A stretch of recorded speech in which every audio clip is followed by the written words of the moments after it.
Assalamu alaikum wa rahmatullahi wa barakatuhu. Aki gbogbo ẹ̀yin tí ẹ bá ní àǹfààní láti wo part 2 lórí ọ̀rọ̀ Sheikh Mashhood Abdul Qadir tí gbogbo àwọn èèyàn mọ̀ sí Yas Aluunaka àfáà dáadáa ẹni ọlọ́run tí kìí ṣe ọmọ àlè Markaz. Àwọn èèyàn kan béèrè àwọn ìbéèrè kan lọ́wọ́ wa lórí program tí a kọ́kọ́ ṣe.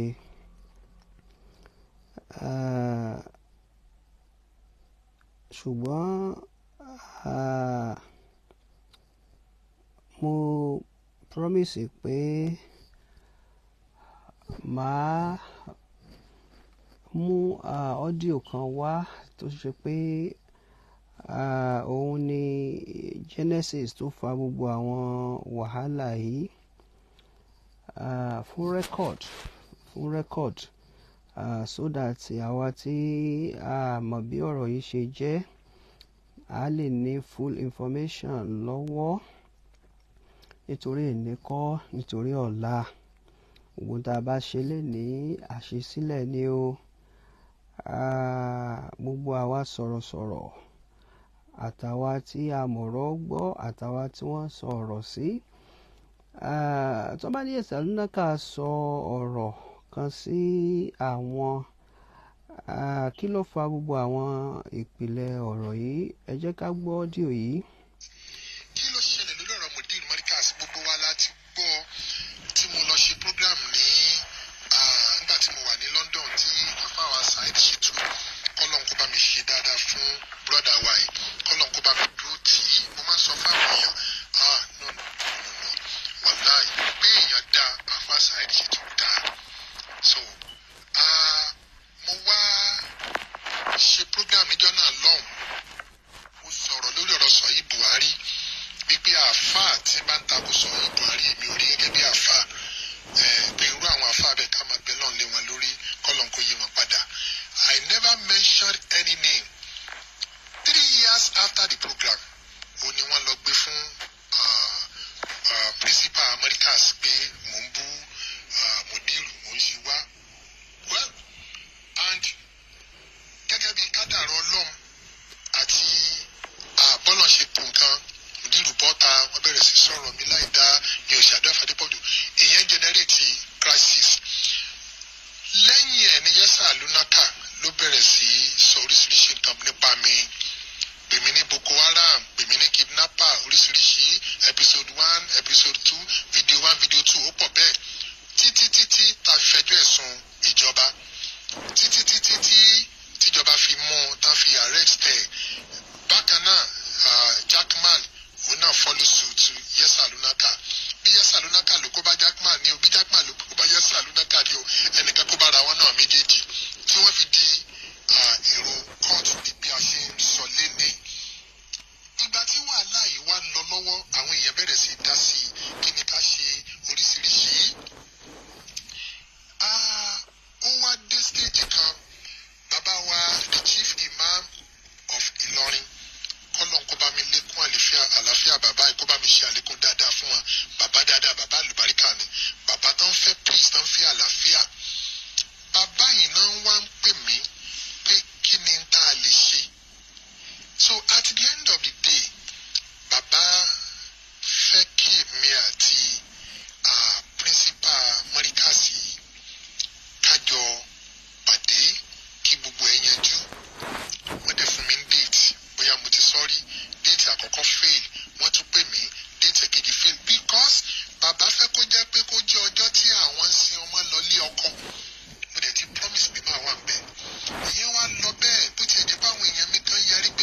àwa tí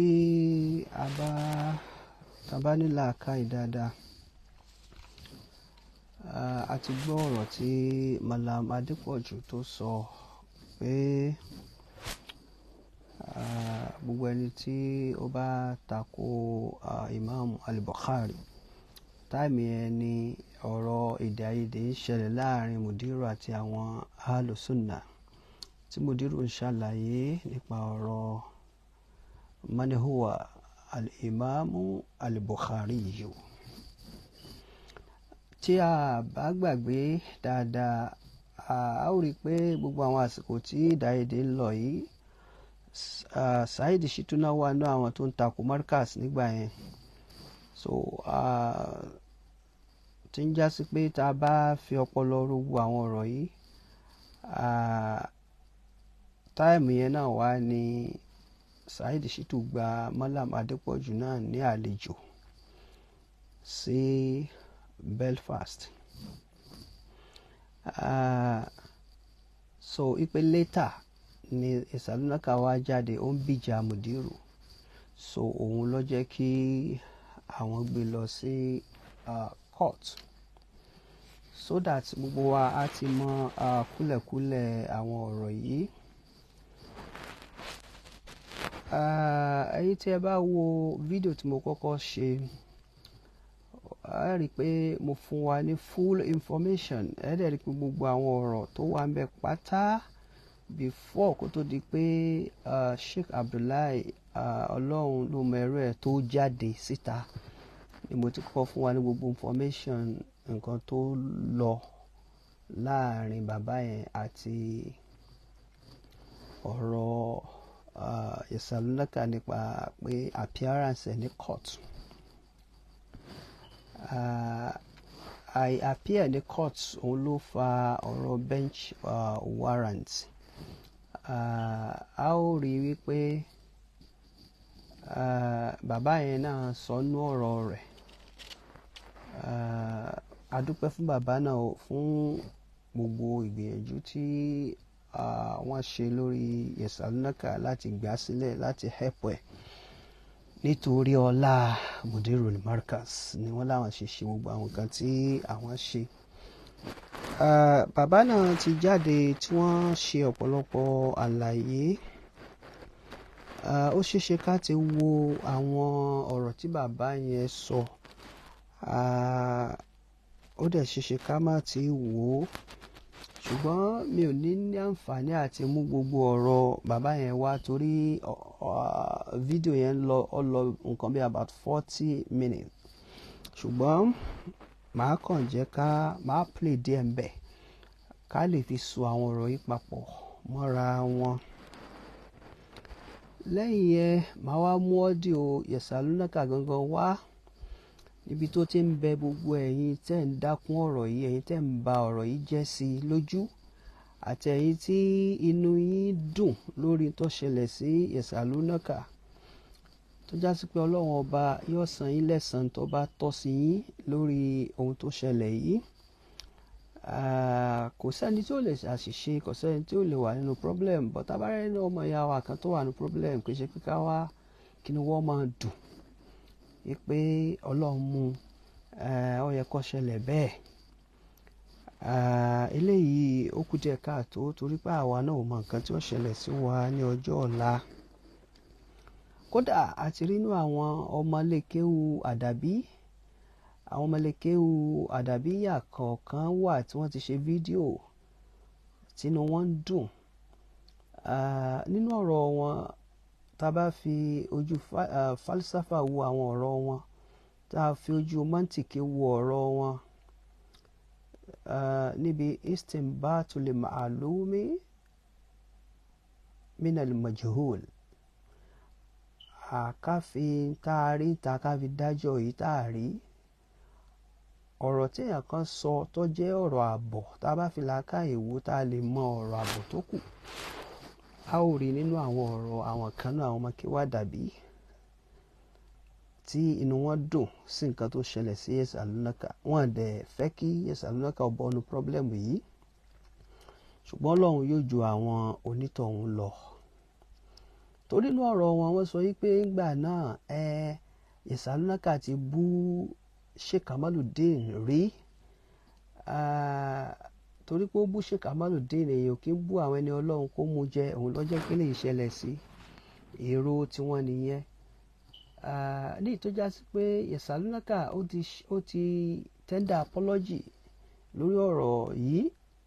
ó dẹ̀ ní àwọn nǹkan tó ṣẹlẹ̀ ńgbà yẹn náà tí ọ̀rọ̀ yẹn fi wáyé ẹ jẹ́ ká gbọ́ díẹ̀ nínú ọ̀rọ̀ Sheikh Abdullahi Muhammadu Awwal ọlọ́run ló mẹ́rù ẹ̀ nínú àwọn clarification tí wọ́n ṣe lórí ọ̀rọ̀ yìí ká sún papọ̀ mọ́ àwọn ọ̀rọ̀ tó wà nílẹ̀.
AL-ILORY sí hajj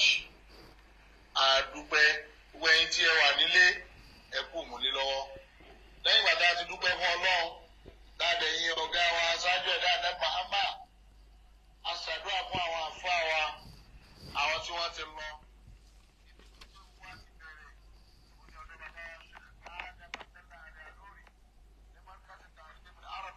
nílùú Agége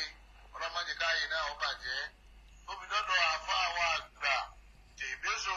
nìjáàbí sátẹ̀lẹ̀ ulama àfáà wa àgbà akin ògbóǹkadì ọ̀dẹ́láti Sheikh Mustapha Zuglul akẹ́lẹ́sọ̀ náà sí ọlọ́mọba wa kẹ́ wọn ayé wọn ọlọ́mọdé ó bàjẹ́ àwọn àfáà wa tí wọ́n ń bẹ láàyè náà ọlọ́mọdé alámàlẹ̀ wọn rú wọ́n bẹ látòrí àfáà wa àgbà aláràfáà wa aláràfáà mi lọ́dún yìí ọ̀dẹ́láti Sheikh Ridwanullah Sunusi Mustapha ọlọ́mọba mi ṣe dáadáa fún wa wọ́n fi dórí Dr. Al-Khalifatu Zuglul Dr. Ishaq Sunusi àti gbogbo àwọn máa fa àwọn pátápátá ọlọ́mọdé alámàrí wọn rú akíwa wọ́n kú ìmúnilọ́wọ́ wọ́n sì kú àsìkò ọdún ayé wa ní dáadáa ní Rishad ọlọ́run jẹ́ kó bàjẹ́. Mo kí gbogbo ẹ̀yà àfà lágbàńlá ayé mo sì kí ẹ̀yin sọ̀rọ̀sọ̀rọ̀ pàápàá jùlọ ẹ̀yin tí ẹ wà lórí mídíà tí ẹ ń sọ̀rọ̀ tẹ́ẹ̀ ti ń dá sí ọ̀rọ̀ kan tí ó ṣẹlẹ̀ ní ọjọ́ Friday tó lọ àdìsá tó ṣẹlẹ̀ yẹn pé ẹ ti ń dá sí tí ẹ ti contribute lọ́nà kan àbọ̀nà míì mo kí gbogbo yín ẹ kú iṣẹ́ tí mi bá sọ̀rọ̀ lórí ẹ̀ máa dá lábòsí tí má kọ̀ tí mi bá sọ̀rọ̀ lórí ẹ̀ máa dá lábòsí lórí pé tíra ní látàkì lánàá sábàbàlì kàlámì ọ̀wọ́ ti ta wàlùkẹ́yìnbà wàlùkàm wàlùmàkánù jẹ̀ni. ẹ bá fẹ́ sọ̀rọ̀ ẹ má gbàgbé àwọn kankan nǹkankan tó pilẹ̀ ọ̀rọ̀ báwo ló ṣe pilẹ̀ ìmẹ́nu tààlímù tààlímù tó wà lókè ọ̀rọ̀ tí ó ṣẹlẹ̀ lórí ọ̀rọ̀ Alfa Masoud Abdulkadir Al-Mulaqab bi Yas Aluunaka àbúrò wa ni ọmọ wa ni ẹnu wa gbà ọmọ kéwu wa ni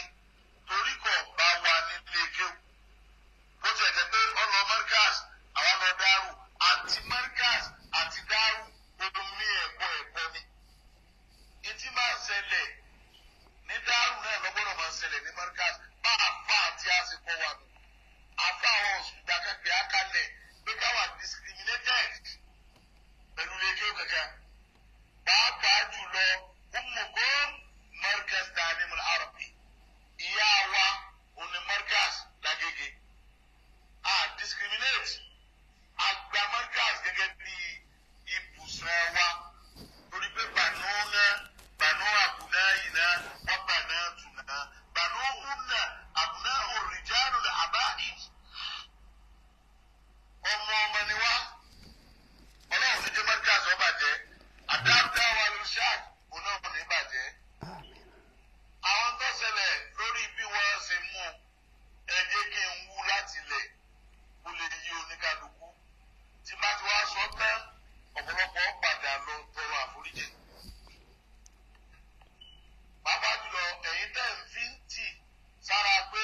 Yas Aluunaka Ati.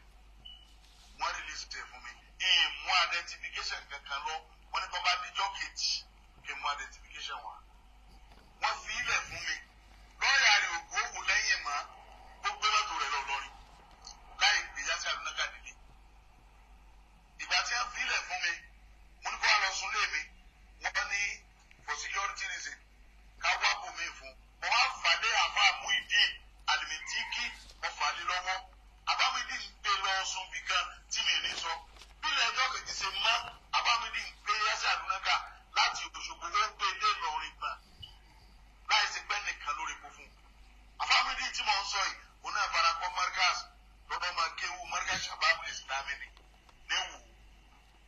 ó gbé lọ lọ́rin gbàtẹ́ ní lọ́rin ó jálẹ̀ ó padà wá àwọn ọlọ́pàá fún Yas Aluunaka ní déètì pé kó wá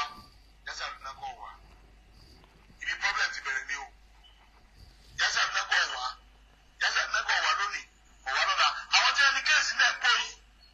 tí ń bá wá pè é ó lè gbé ìyá kan kú ẹ̀gbọ́n àmúdú náà wà lọ́rin lánàá yóò sá máa wá àwọn àwáwí kan tí ò ní túmọ̀ àbẹ́ mo tún wá wò pé sọ́kùnrin ìfẹ́ kó bá mi ní mo bọ̀ lọ́wọ́ DSS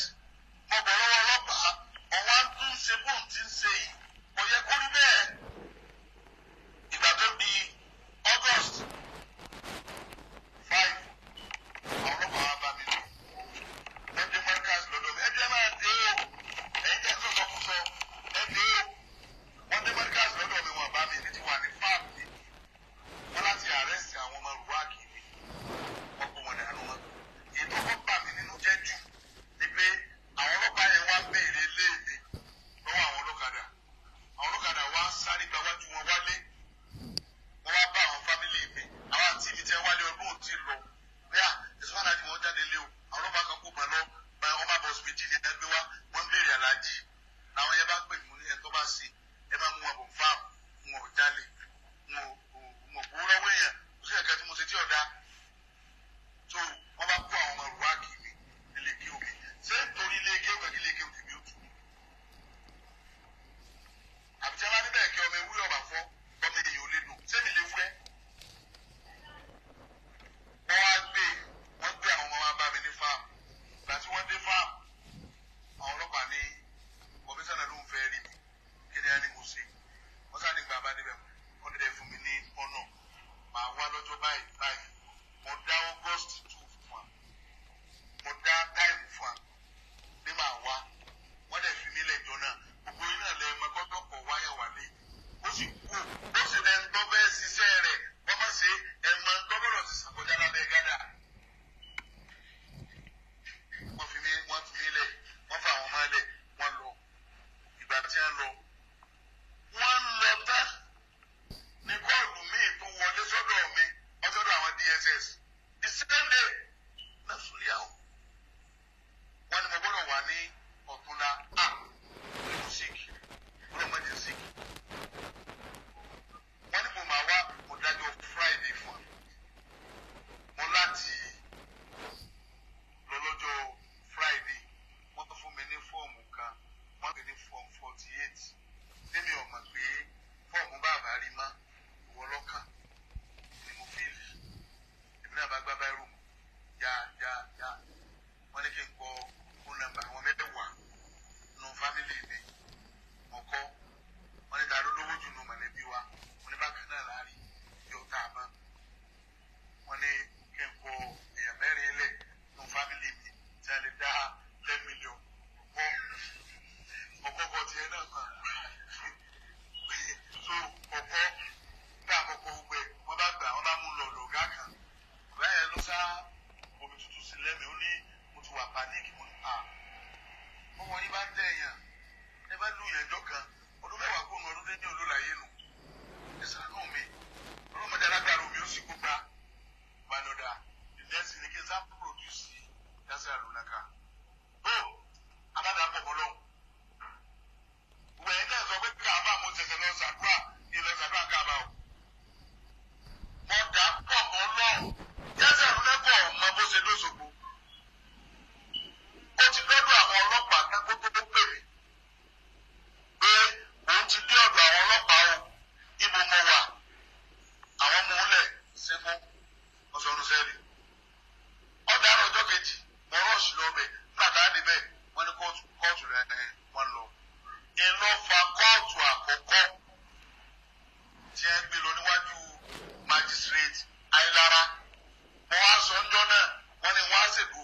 ṣèdúró mọ́. Mo ṣèdúró fún yẹn ọ̀rọ̀ fi yíwọ́ níjọ́ ní ọlọ́pàá ni wọ́n wá kọ̀ wá wọ́n fi fẹ́ túlé kí ó lé mi lórí òbí wo ni ó gbọ́ pé ọmọ òun ọlọ́pàá mú wọ́n fa bọ́ọ̀bù sí lọ tí ọ̀dọ́ ọmọ yìí ó tún dúró lé kéwú ẹ má kó bá mi mo ní mi ṣe ìdúró mọ́ lọ́jọ́ yẹn wọ́n ṣàgbé lọ wájú magistrate Táílára làmọ́ prison yard àwọn afáwọn onílé márùn-ún wà bẹ́ẹ̀ ẹnìkan náà wá láti Ìlọrin wọ́n pè ní Amọ́dẹ àwọn ní àwọn méjèèjì ní wa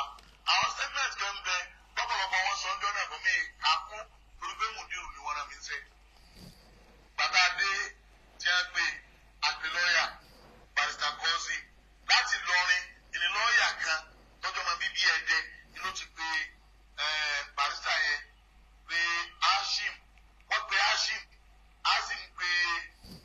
ìmúkọ lọ́ọ̀yà yẹn mọ́ bóyá Kọ́sì náà ni ọmọ tí ń ṣiṣẹ́ lọ́dọ̀ Nagode wọ́n pè é ọlọ́wà ọ̀hún ní táwọn bá tiẹ̀ start láti bẹ̀rẹ̀ bail application rẹ̀ àwọn ní ìdí 150,000 bó ṣe pè náà lójọ́ náà. àwọn àbá àti ẹ̀ wá wọn làwọn òmùwú lọ ọ̀dà àbóòdù ni ó ṣe yá èmi ni mo transfer 50,000 sí lọ́ọ̀yà yẹn pé jẹ́ tètè bá wa bẹ̀rẹ̀ iṣẹ́ àwọn àbúrò òfin yìí ní balance wọ́n lówó mi padà o wọ́n dá owó mi padà o wọ́n sá padà after 9 days mo dẹ̀ pè wọ́n pé mo ti rí owó yẹn ìgbà tí wọ́n lọ ágíù bẹ́ẹ̀lì rẹ̀ ní ìgbàgbà yẹn mọ́ mi lọ nítorí n tó ti ṣe wọ́n fẹ́ kó tiẹ̀ bá tèmi torí pé orúkọ mi jẹ mí lógún mo jogún ẹ̀ ní kí sèmi mo bẹ̀rẹ̀ rẹ̀ fine èmi ti já wọn bẹ́ẹ̀ mi bá wọn dá sí mọ́ ọ̀pọ̀lọpọ̀ ọ̀rọ̀ ni mo ti ń gbọ́ nísọ̀rọ̀ mùdírù láìda ìbú márkàsì ìbú kìnìkà ìgàgà ṣùgbọ́n innamal a'malu binniyat àníyàn kálukú lọ́wọ́ fi dá lẹ́jọ́ ẹnìkan bẹ̀rẹ̀ dẹ́mí ìtọ́bọ́ sórí social media lọ́bẹ̀rẹ̀ sí sọ̀rọ̀ kọ́dẹ̀ fún lẹ́sìn mùdírù máa gbọ́ ń bẹ̀lẹ́dẹ̀ òun ni wọ́n pè ọ́ bó tiẹ̀ ṣe pé mùdírù ọ̀bà tí mà mí èmi náà ọ̀bà tí mo Yas Aluunaka Al-Fulani ni o wọ́n mú jà sí yẹ̀yẹ̀ lọ́rẹ̀ ọ̀rẹ́ mi tòótọ́ ni o ọ̀rẹ́ kú débi pé ń sá fún mi ní Mẹ́kà ń sá fún mi ní Mẹ́kà àríwá Mẹ́kà náà lọ yìí fine wọ́n lè jáwọ́ mẹ́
ìgbà tí bàbá yẹn ṣe fídíò yìí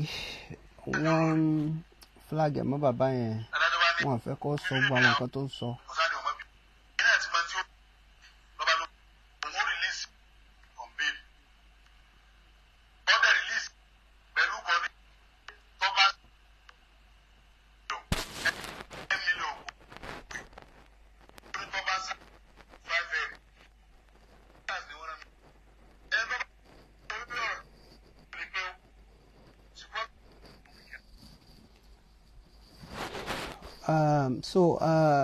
Sheikh